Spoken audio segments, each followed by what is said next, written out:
이 부분은 앞에서 조금씩은 언급되긴 했지만 한번 몰아서 저희들이 한번 고민을 얘기를 해봤으면 싶습니다. 과연 완구 판매에 영향을 주는 것은 어떤 것이 있을까? 그 중에 하나가 이제 애니메이션이 있다면 이 애니메이션의 인지도 과연 영향을 줄까? 어느 정도 줄까? 그리고 완구 자체의 광고 효과가 얼마 정도 있을까?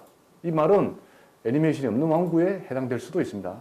그리고 매장에서의 홍보, 같은 완구인데 매장에서의 위치에 따라서 그 세일즈가 좀 영향을 미칠까 하는 부분인데 어떻습니까? 실제 또 네.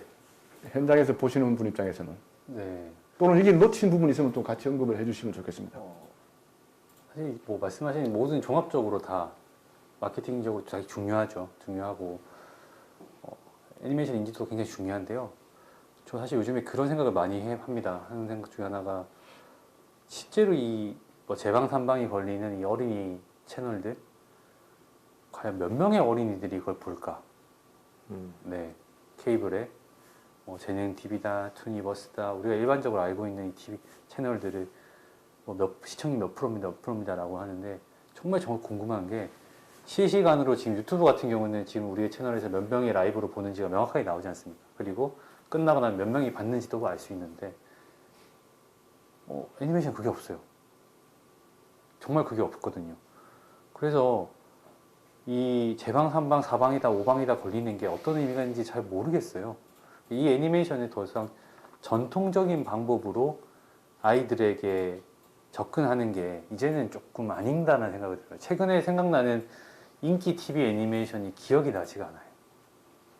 네. 근데 요즘에 히트하는 키즈 컨텐츠, 최근에는 베이비버스, 그전에는 핑크퐁, 다 유튜브잖아요. 네, 유튜브 클립으로 존재하고 또 이제 콩순이 율동송? 콩순이 하면 생각나는 스토리 사실 그렇게 없거든요. 근데 율동송은 명확하게 기억에 남으니까요.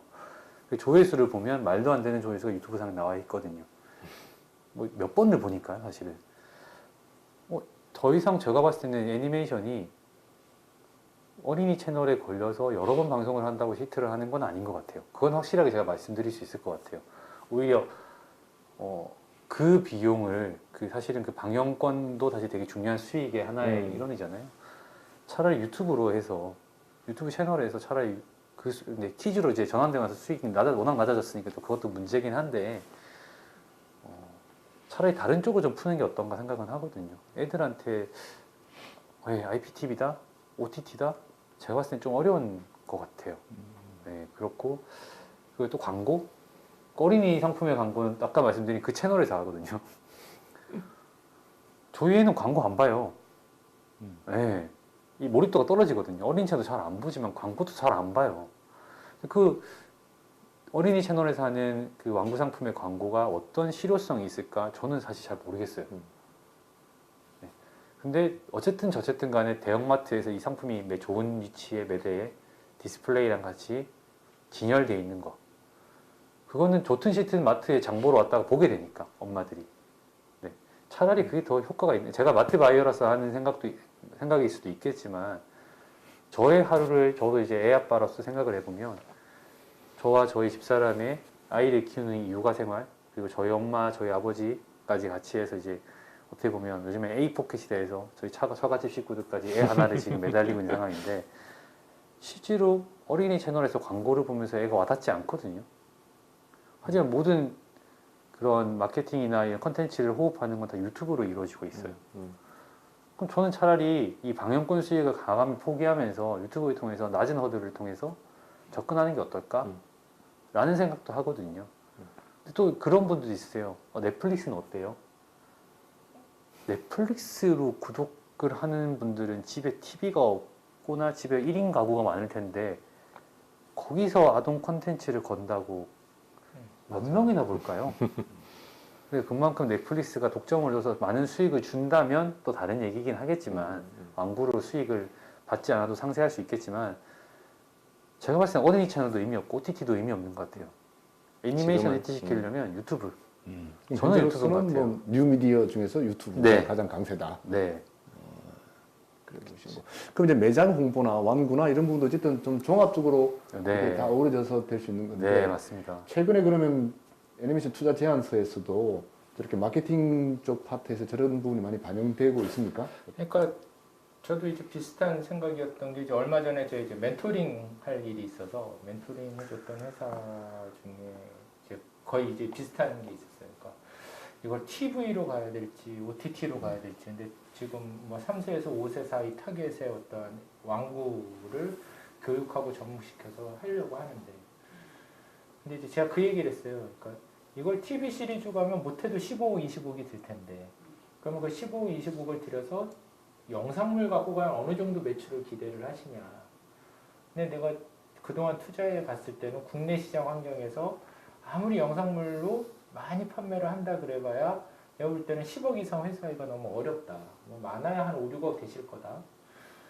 근데 이거를 차라리 OTT 쪽, 이 유튜브 쪽으로 해서 차라리 3분이나 5분짜리 쇼폼으로 해가지고 한 50편이나 100편을 만들어서 그거를 1년 동안에 공급을 한다 그랬을 때 그 제작비는 얼마가 들겠느냐. 그거는 예를 들어 한 뭐 10억이 들겠다. 그러면 10억을 들여서 궁극적인 마케팅 효과를 기대하는 거와 20억을 들여서 5억은 회수하지만 결론은 또 15억은 마케팅인데 그 마케팅 효과와 그거를 한번 재볼 필요가 있지 않느냐. 그러니까 저는 애니메이션이라는 부분들이 완구를 팔기 위한 애니메이션이다. 딱 정해진다면 저는 오히려 TV보다 뉴미디어가 훨씬 나을 수 있을 거라고 봐요. 근데 이게 영상물로서도 어느 정도의 성공 가능성을 생각을 하는 거고 거기에 또 완구가 시너지를 일으킨다 그러면 TV 시리즈로 가는 필요가 있는 거죠. 그러면. 그러니까 내가 지금 하고자 하는 애니메이션에 그 집중되는 사업 아이템이 물론 과거는 지금처럼 미디어가 많지 않았기 때문에 뭐 손오공에서도 자체 뭐 카보 또봇 뭐 솔직히 다 완구를 팔기 위한 애니메이션이죠.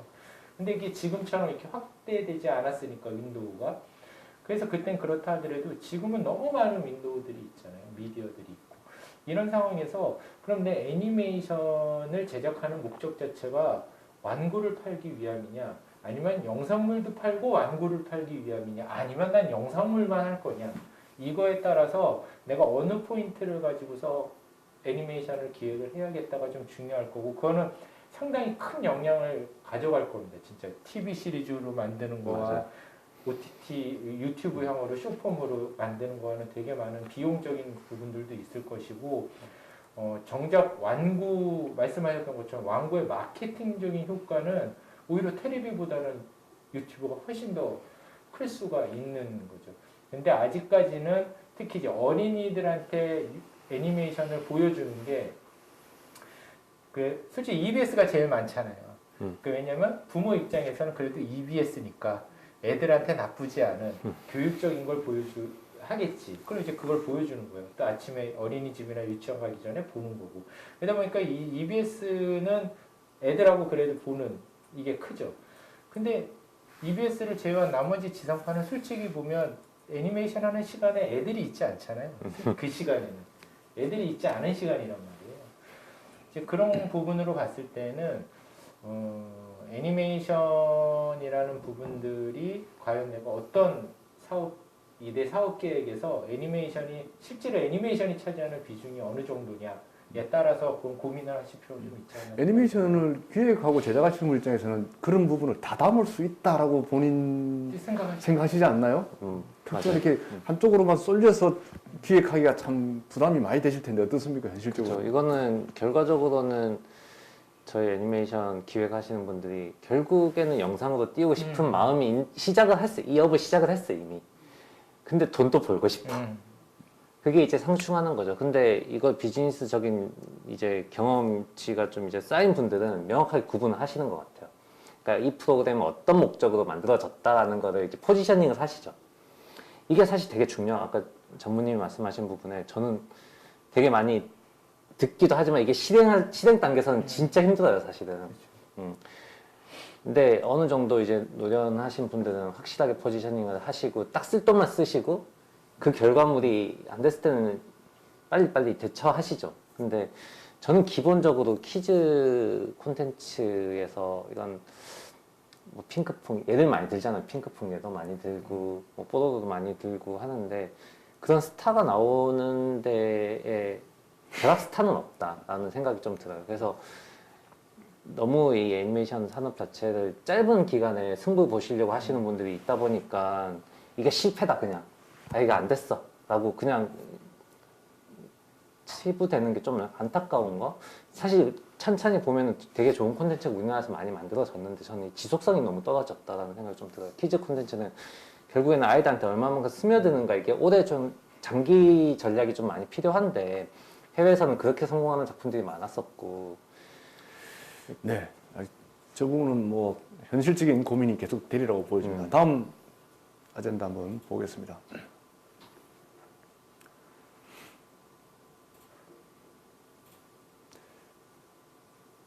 이건 좀 막연할 수도 있지만 어쨌든 이런 질문이 그냥 막 던지는 겁니다. 이거는 기획하시는 분, 특히 이거는 변 대표님께서 먼저 한번 시작해 봤으면 싶은데요.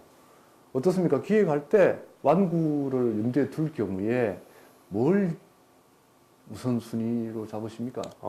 사실 이거는 저희 머리에서 아니면 우리 회사에서 기획이 시작되진 않아요. 완구를 염두에 둔다고 하면 저는 사실 뭐 국내 이제 완구사들과 주기적으로 이게 미팅을 하고 얘기를 들으면서 여기서 생각하고 있는 아이템이 또 뭐가 있고 또 앞으로 이제 보통은 이제 내년 사업 아이템들을 미리 이제 준비하시는 시즌이 있잖아요. 이제 어린이날을 전후로 해가지고 사실 그때 아이템들을 같이 좀 고민을 하거나 준비를 하는 게 제일 좋은 완구를 기획한다고 했을 때는.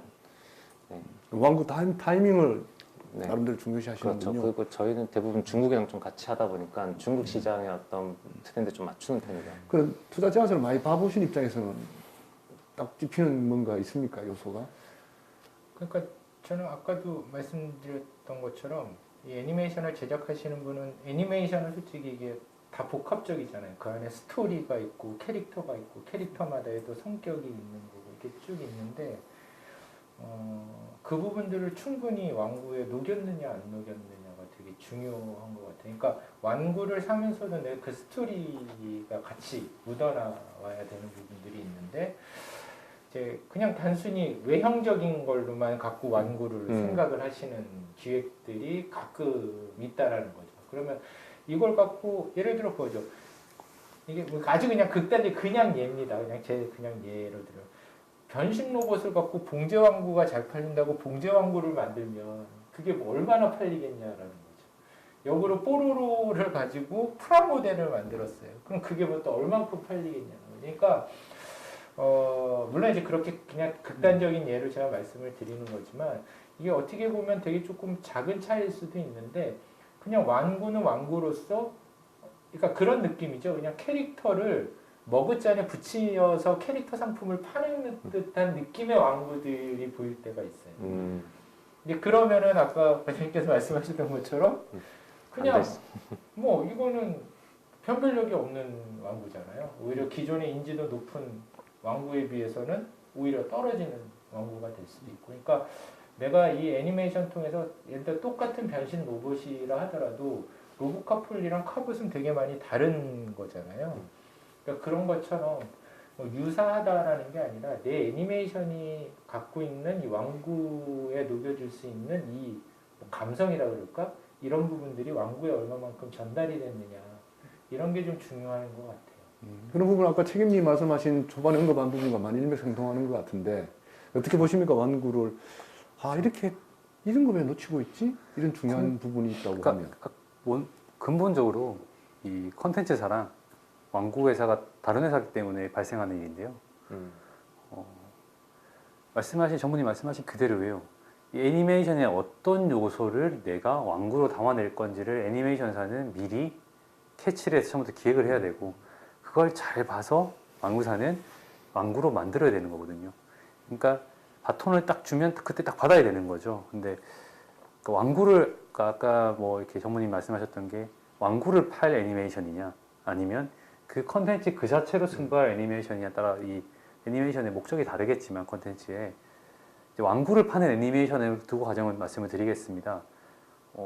소위 말하는 전대물, 저 이제 부사님하고 저번에 한 말씀 드렸지만 전대물은 20년, 30년 동안 포맷이 똑같아요. 20분 동안 딱 그 앞에 스토리가 있고 변신을 하고 변신하다가 안 되면 대형화가 몬스터가 대형화가 돼서 우리 로버트가 나와서 변신해서 결국 무찌르는 그 마지막에 로버트로 변신을 해서 무찌르는 전투씬 2분 컷. 그 2분을 위해서 나머지 18분이 존재를 하거든요.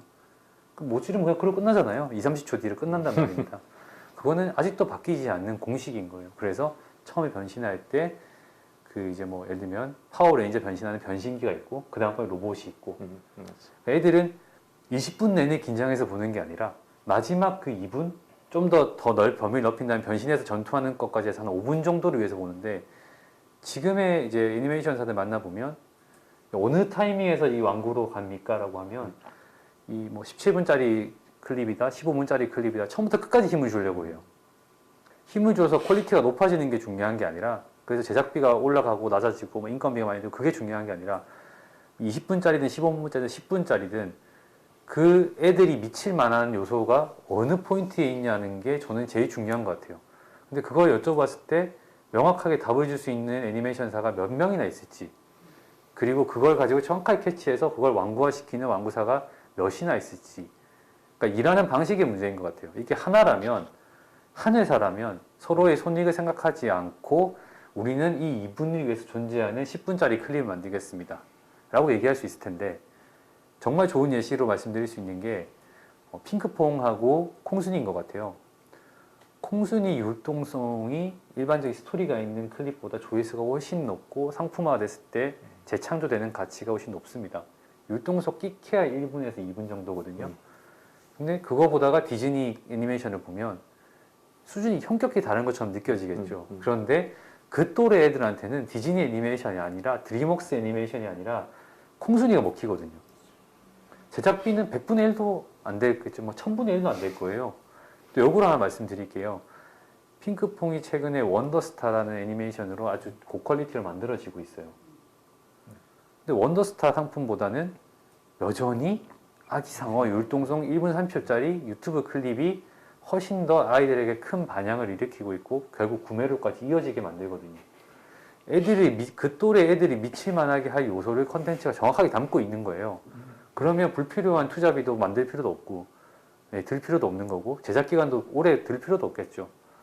계속 드리고 싶은 말씀은 결국 애니메이션사도 나는 이 2분이든 3분이든 애들이 미치게 하는 이 절정의 순간을 위해서 존재해. 이 순간을 나는 명확하게 공개할 수 있어야 되는 거예요. 저는 제가 이제 보통 이 완구 런칭할 때 보면 먼저 이제 개방산방 일정을 보여주면서 이제 클립을 보여주죠. 3, 4분짜리. 처음부터 끝까지 절정이에요. 실제로 애니메이션을 보면 그만큼 박진감 넘치고 재밌지 않거든요. 예. 근데 제가 생각해보면 그게 20화짜리든 30화짜리든 40화짜리든 그 미칠 만한 절정의 요소 하이라이트가 매회 존재해서 그게 명확하게 완구로 이어져야 되는데 그 메시지를 애니메이션사도 완구사에 전달하지 못하고 완구사도 자의적으로 해석을 해서 상품을 만들어내는 거죠. 그냥 이건 이런 게 옛날에 만들어본 어떤 상품의 금형을 갖고 와서 살짝만 바꿔서 갖고 오는 거죠. 그렇게 되니까 결국 실패를 하는 것 같고요. 네. 네, 그렇습니다. 그 부분은 따로 한번 다뤄보도록 하겠습니다. 자, 다음 한번 보여주실까요? 이겁니다. 그렇다면 말씀하신 대로 그 완구사가 다음 거 아니 완구사가 중심으로 컨텐츠를 기획하는 것이 이 완구를 염두에 두는 것이 나을까? 아니면 애니메이션 회사가 완구를 염두에 두고 기획하는 방법일까? 하는 부분인데 이게 좀 서로가 누가 이니셔티브를 지느냐, 누가 좀 투자를 하느냐에 따라서 조금 이렇게 그 주도권이 있을 수는 있을 것 같아요. 제작하시는 분 입장에서는 애니메이션 회사가 완구를 염두에 두고 기획하는 것이 물론 편하시겠지만 실제 완구 회사들과 제작사들과 이야기를 해보시면 위에 것 같이 완구사가 먼저 기획을 해보는 그런 니즈도 있을까요? 네, 저희는 대부분 저희 경험에서는 대부분 완구사 중심으로 콘텐츠가 기획이 됐었고요. 근데 이전에 히트했던 거 그러니까 노브카폴리 같은 경우는 완구 회사보다도 콘텐츠 회사가 좀 어떻게 보면은 그렇죠.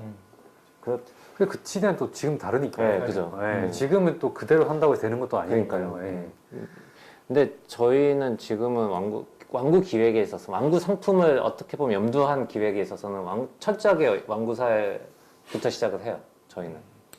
근데 그건 이제 완구의 기획인데, 아까 책임님이 말씀하신 그게 어떤 스토리를 담는다든지, 애니메이션 같은 컨텐츠에서 힘을 딱 받아서 이렇게 메시지를 전달하는 거는 어쩌면 그런 제작사의 또 몫이기도 하거든요. 그렇죠.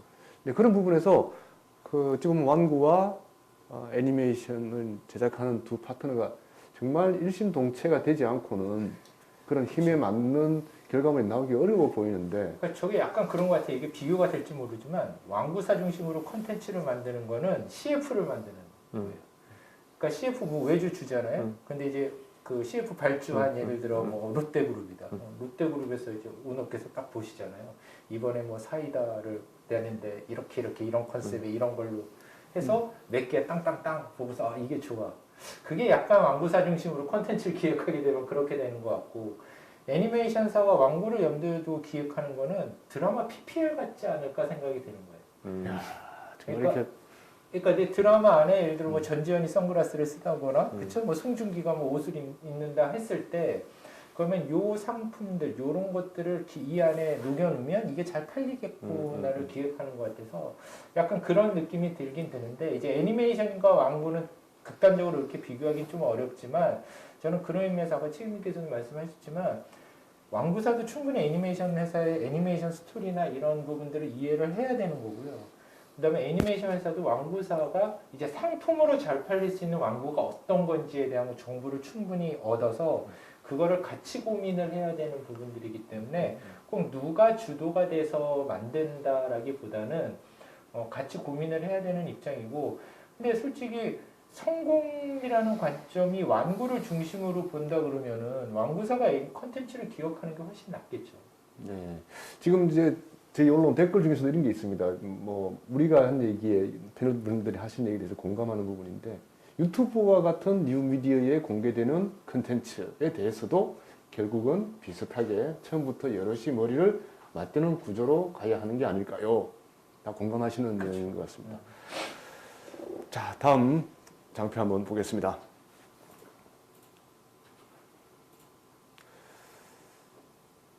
일본 같은 경우는 이제 뭐 그 제작위원회 방식이 있어가지고, 다음 보여주세요.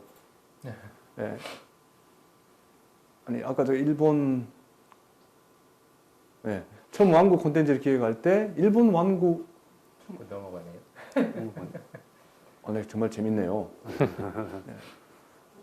그 질문을 하기 싫은 거 아닌가요? 그런 것 같아요. 네. 네, 처음 완구 콘텐츠를 기획할 때 일본 완구 시장을 참고해서 기획하게 되는데, 한국과 일본 시장의 차이점, 뭐 시장이라고 차이점이라 하면 너무 불호도하기 때문에 저희는 이거를 애니메이션 완구 베이스로 한 애니메이션의 기획으로 좀 한정을 해보면, 실제로 제작하시는 분 입장에서는 어떻습니까? 이게 일본을 참고로 많이 해보셨을 것 같은데, 거기에 비해서 한국의 애니메이션 그 완구를 베이스로 한 제작에 있어서 큰 차이점이 실제로 느껴지는 게 있습니까? 네, 제가 답변하면 되는 건가요? 네. 그런 거 있었어요. 저희가 이제 완구회사랑 이제 기획할 때 약간 행사처럼 항상 도쿄 토이쇼 가는 거죠. 가서 이렇게 이렇게 모니터링 하는 거예요. 야, 올해 이제 나오는 완구 라인들은 어떻고, 여기서 이제 어떻게 보면 아이디어를 가져오거나 아이템을 이런 말 하면 좀 그렇지 모르겠지만 아예 카피하는 경우도 있더라고요. 그러니까 이런 그게 이제 성공을 많이 했었고 이전에는. 근데 지금은 잘 모르겠어요. 그 몇 년 전에는 거의 연례 행사처럼 그렇게 가서 제작사도 많이 갔고 완구 회사도 많이 갔던 것 같은데, 어떤 아이템을 선도하는 그런 토이쇼가 도쿄 토이쇼라고 이제 보였었으니까요. 실제로 현장에서도 저런 일이 좀 있을 수 있습니까? 일본의 어떤 비교, 참고 이런 부분. 네, 저 같은 경우도 이제 일본 시장을 굉장히 많이 연구했었고 사실 일본 시장에서 성공했던 것들을 뭐 그대로 갖고 온다던가 반다이나 다카라토미 거를 내지는 그들이 만들었던 메인 왕구사들 거를 좀 유사하게 한국식으로 재해석해서 만들어진 상품들이 대부분 히트를 했던 게 사실이에요. 사실인데 어느 순간부터는 달라지더라고요. 예를 들면 다카라토미가 만든 바쿠간이 잘 안 돼요. 파워레인저도 잘 안 됩니다. 성공 공식이 정해져 있는 스테디한 IP들과 상품들이 히트하지 않게 됐거든요. 그 왜일까? 생각해봤더니 왕구회사, 일본과 한국의 왕구회사를 떠나서 아이들의 라이프 스타일이 바뀌는 것 같아요. 일본에서 저는 일본에서 육아를 하지 않아 잘 모르겠지만 일본의 아이들의 라이프 스타일과 한국의 아이들의 라이프 스타일이 완전히 다르다 보니까 한국 아이들은 모든 걸 모바일 중심으로 제가 봤을 때 이미 생활이 이루어지고 있고 더 중요한 것은 모바일 게임이라는 요소가 굉장히 신선하고 적은 돈을 투입했을 때 오랜 시간 동안 재밌게 즐길 수 있거든요. 근데 반대로 일본에서는 아직도 모바일 게임 1등이 경마 게임이에요. 미소녀. 네, 미소녀 경마 게임 1등이에요. 일본에서는. 일본에서는 콘솔 시장이 워낙 강하다 보니까 이런 모바일 게임 중심의 시장들이 아직은 그렇게 한국처럼 많이 이렇게 내재가 되지 않은 거죠. 그러다 보니까 아직까지는 전통적인 왕구 방식들이 유해진 것 같은데 한국은 조금 이미 일본 시장하고 틀려진 지 한 2, 3년 되지 않았나 생각을 하고 있습니다. 그렇군요. 네, 다음 한번 보겠습니다.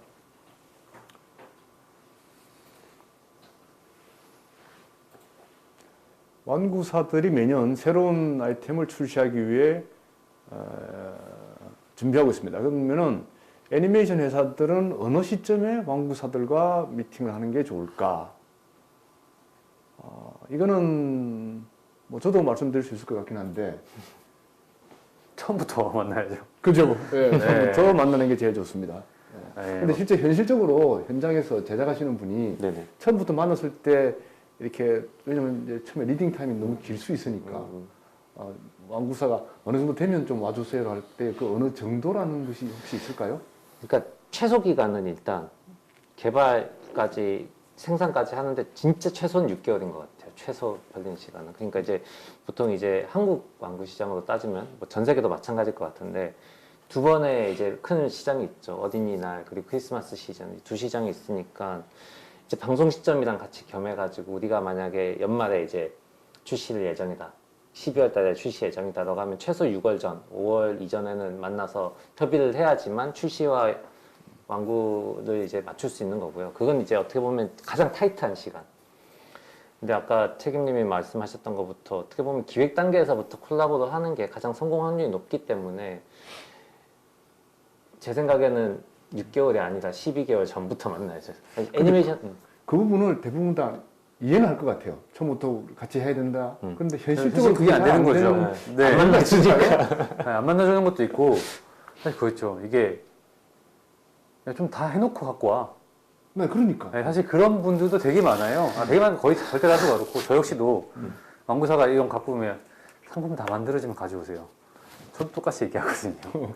네, 근데 이런 일하는 어떤 저희의 프로세스들을 바꿔야 되는 게 사실은 맞는데 원론적인 얘기지만 근데 굳이 만나야 된다면 언제 만나야 되는지는 그래도 6개월 전 최소 6개월 전에 만나야 돼요. 왜 그러냐면 이러나 저러나 왕구 시장에서 왕구를 소비하는 애들은 정해져 있잖아요.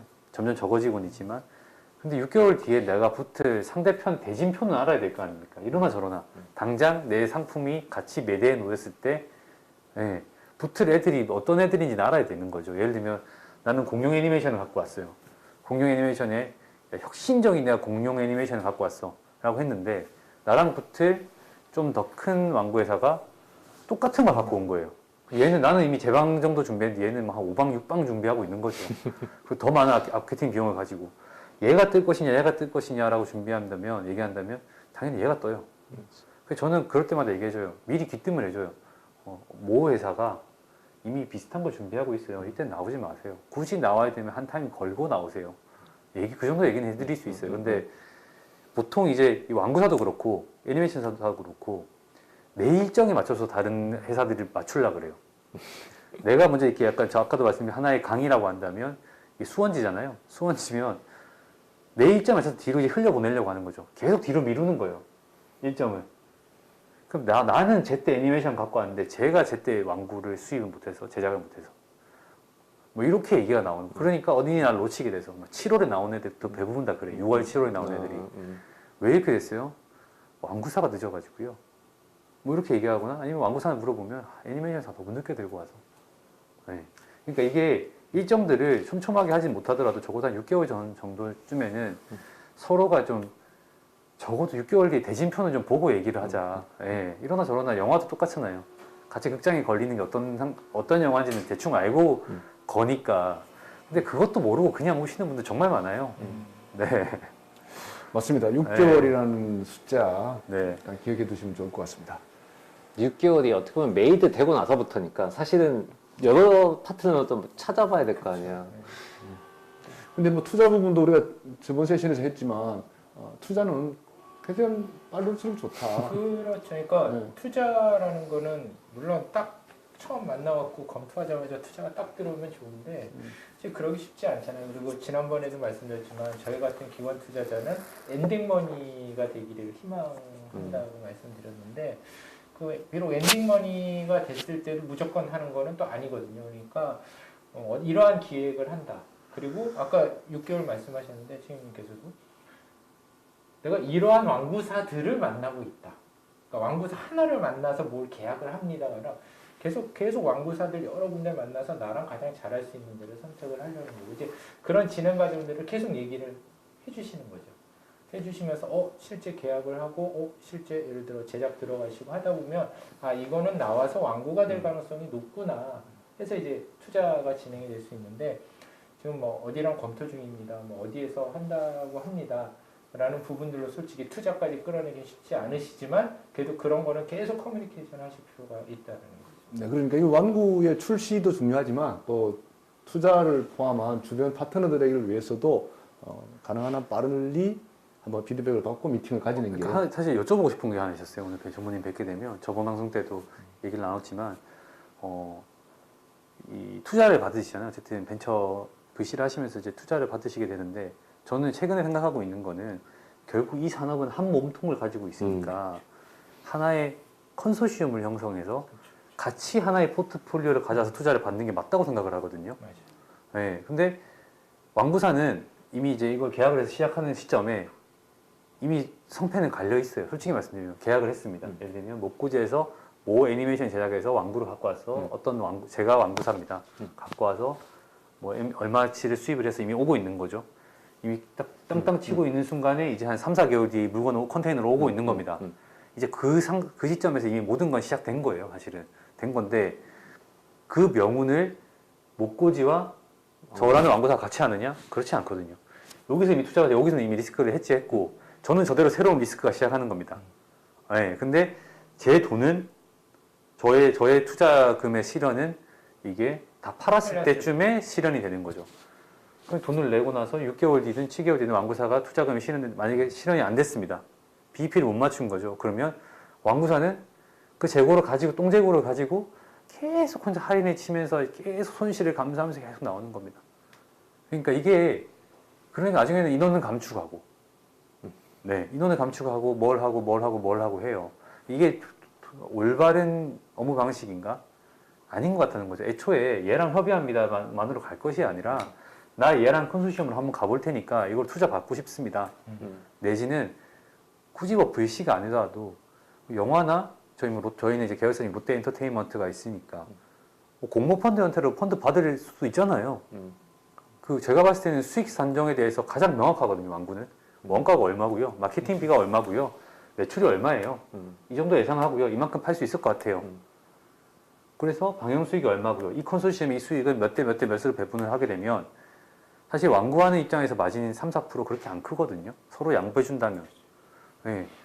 투자 수익률이 뭐 요즘같이 이제 사실 투자가 잘 될 때는 투자가 실현이익이 잘 될 때도 예외긴 하지만 보통 뭐 드라마나 영화 펀드 뭐 했을 때 10% 수익 내는 거 거의 없거든요. 생각외로 잘 안정적으로 몇 개 애니메이션은 묶어서 컨소시엄 형태로 해서 남아 하나, 여아 하나, 교육 하나 이런 컨텐츠로 해서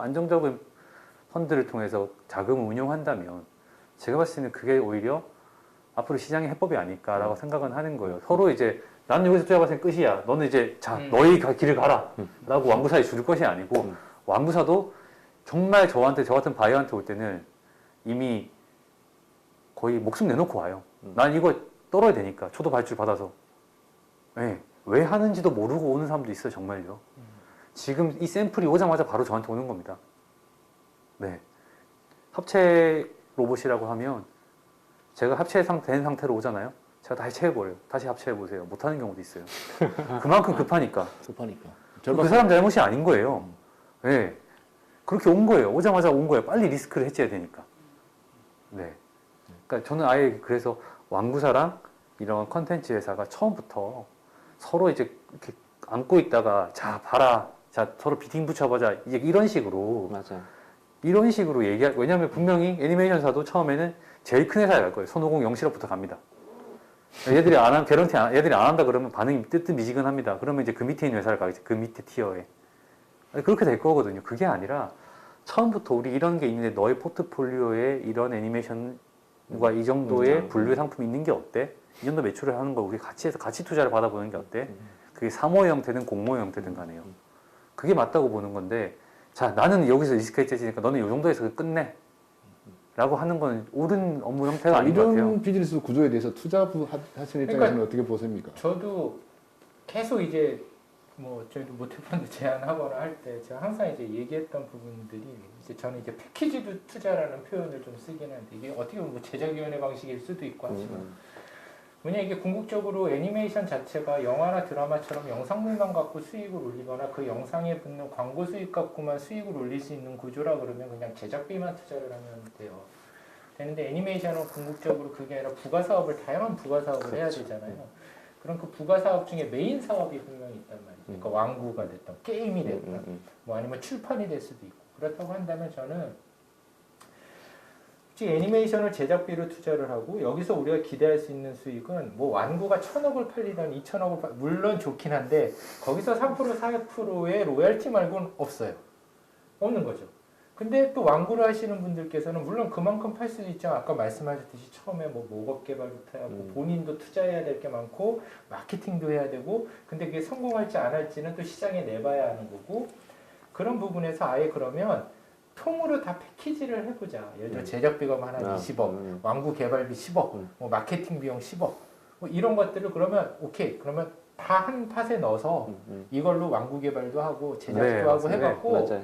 그 대신 단순히 로열티만 주는 게 아니라 뭐 제조 원가랑은 다 네, 나오니까, 다 나오니까요. 이익이 네. 있어서 예를 들어 로열티 4% 줄 거를 그러면 10%를 내놔라. 그 대신 리스크 같이 져줄게. 그러니까 이런 어떠한 마인드가 같이 엮일 수 있는 파트너들이 모여서 말씀하신 거랑 똑같아요. 한번 만들어 놓고 시장에 비딩 붙이는 거죠. 그리고 방송사도 비딩 붙이는 거예요. 자 만들어 놨으니 팔 사람. 자 만들어 놨으니 팔 사람. 그러니까 이런 게 충분히 한번 해볼 필요가 있지 않느냐. 굉장히 매력적인 나름대로 네. 그런 비즈니스 IP를 구조라고 한 보시면 3개 정도를 묶는 그렇죠. 거예요. 예를 들면 남아 뭐 변신 로봇 IP는 워낙 이게 트렌드가 빠르니까 얘 하나 대신 수익률이 클 수도 있고 아주 낮을 수도 있겠죠. 그리고 조금 안정적인 여아 하나 큰 실패는 하지 않고 그리고 아예 한번 시장이 자리 잡으면 아주 스테디하게 갈 수 있는 영유아 컨텐츠 하나 이렇게 3개를 묶어서 네, 서로 원가 공개하고 그리고 정말 제가 하고 싶은 얘기는 키즈 애니메이션의 마케팅과 애니메이션사가 하는 마케팅과 왕구사가 하는 마케팅은 본론적으로 목적은 똑같아요. 같은 곳을 바라보고 있는데 얘 돈, 얘 돈, 얘 돈, 얘 돈. 서로 같이 이제 2인 삼각처럼 가야 되는데 네가 돈 좀 써. 아니야, 네가 써. 뭐 그러는 경우가 너무 많아요. 사실은 우리는 궁극적으로 하나가 돼서 다시 이게 사업이 되게 만드고 이 컨텐츠가 다시 활력을 받아서 또 다른 상품을 만들어지기 위해서 존재하는 사람들인데 나는 리스크를 투자받고 했으니 너는 이 원가에 받아서 알아서 네가 하거라 는 아닌 거죠. 꼭 잘된 애니메이션 뒤에 그런 얘기가 나옵니다. 컨텐츠사를 만나고 나면 제가 왕구사를 잘못 만나서 발주를 크게 안 해가지고요. 근데 제가 왕구사 입장이면 크게 할 리스크를 크게 지면서 상품을 많이 주문할 이유가 없죠. 네, 마찬가지거든요, 서로요. 근데 물론 이게 서로가 어느 정도 이제 수익 쉐어링이 명확하다면, 그리고 그게 투자 가치가 있다면, 사실 오늘 저는 이 방송을 나오고 나서 끝에는 이제 전문의가 그런 얘기를 사실 많이 좀 연구를 한 상태에서 조금 제안을 드리려고 했어요. 이제 누군가가 그런 돈이 이 사업이 아까 앞에 말씀드렸지만 모바일 게임이다, 뭐 유튜브 인플루언서다. 이 사람들하고 비교했을 때 존 아웃풋의 완구 사업이 더 이상 못 내는 이유는 하나예요. 돈이 안 돌아서예요. 큰 돈이 들어가서 큰 수익이 창출된다고 하면 계속 돈이 돌 겁니다. 돈이 도는 곳에는 우수한 인재들이 모이게 되고 우수한 인재가 모이는 곳에는 높은 연봉이 보장이 돼요. 높은 연봉에 우수한 인재들이 있는 곳에는 아주 높은 수준의 결과물들이 나오게 되겠죠. 그런데 더 이상 모바일 게임사를 비교했을 때 애니메이션사나 완구사는 그들이 연구하는 정도의 수준의 업무 수준을 따라가지 못해요. 그 이유는 돈이 안 돌아서예요. 돈만 돈다면 명확한 투자가 생기고 그 투자를 통해서 수익이 명확하게 쉐어링 될 수 있다면 그러면 더 높은 수준의 인재들이 모이게 되고 그 높은 수준의 인재들이 더 좋은 수준의 결과물을 계속해서 만들어낼 거예요. 저는 결과적으로 돈을 돌게 만드는 게 제일 중요하다고 생각을 합니다. 어찌 보면 저희가 이제 이 세션의 마지막에 새로운 제안이라고 저희가 준비한 부분인데 그 부분을 어느 정도 이렇게 좀 정리돼 가는 그런 느낌입니다. 다음 내용 한번 보겠습니다. 이 부분 그냥 스킵하겠습니다. 처음부터 보내주시면 되고 국내 완구사나 해외 완구사의 협업 프로세스도 스킵하겠습니다.